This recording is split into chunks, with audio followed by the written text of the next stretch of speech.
আচ্ছা, তো এখানে জলের মধ্যে কিছু কাগজের টুকরো রয়েছে। এবার আমি এর মধ্যে আঙুল ডোবাই। তো কী হচ্ছে, কাগজের টুকরোগুলো কিছু সরছেও না বা কিছু নয়, মানে আমার আঙুলের গায়ের কাছে আসছে, এই যে আমি যখন আঙুল তুলছি।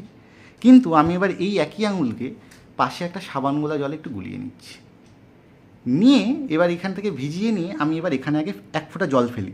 প্রথমেই দেখা গেল কাগজগুলো একটু দূরে সরে যাচ্ছে। প্রথমে কি দেখা যাচ্ছে, কাগজগুলো একটু দূরে সরে যাচ্ছে। এই যে এখানে কাগজগুলো একটু দূরে সরে গেল, আমার আঙুলে কিন্তু আর সেইভাবে লেগে যাচ্ছে না। তো এই ঘটনাটা কেন ঘটলো?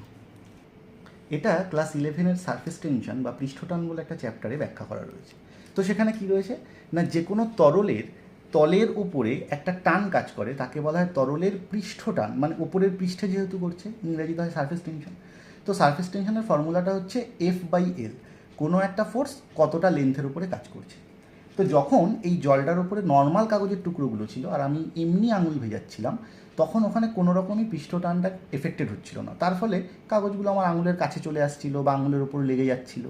কিন্তু যখনই আমি সাবান গোলা জলের মধ্যে আমার আঙুলটাকে ডুবিয়ে ওর কাছে আনলাম, তো যখনই সাবান গোলা জলের ফোঁটাটা পড়লো বা আমি ওই সময় আঙুলটাকে দিলাম, তখন কাগজের টুকরোগুলো সরে যাচ্ছে। এবার কেন সরে যাচ্ছে, তার কারণ তখন ওই কোনো অপদ্রব্য জলের মধ্যে মিশে গেলে বা কোনো তরলের মধ্যে মিশে গেলে তার পৃষ্ঠটান কিছুটা কমে যায়।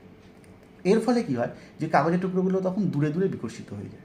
তো এর আরও কিছু রিয়েল লাইফ অ্যাপ্লিকেশন রয়েছে, যেমন যেমন কোনো একটা জাহাজ সমুদ্রের মধ্য দিয়ে যাচ্ছে, একটা উত্তাল ঝড়ের মধ্যে পড়েছে।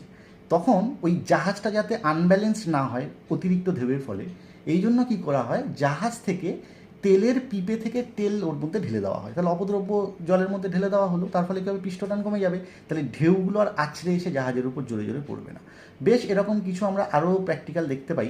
যদি আমরা জলের মধ্যে কিছু পাউডারের গুঁড়ো দিয়ে এই একই ঘটনা সাবানগুলা জলকে যদি দিই, তাহলে আমরা দেখতে পাবো ওই পাউডারের টুকরোগুলো বা চকের গুঁড়োগুলো একটু দূরে দূরে সরে যাচ্ছে। তো এগুলো সবই পৃষ্ঠটানের জন্য হয়।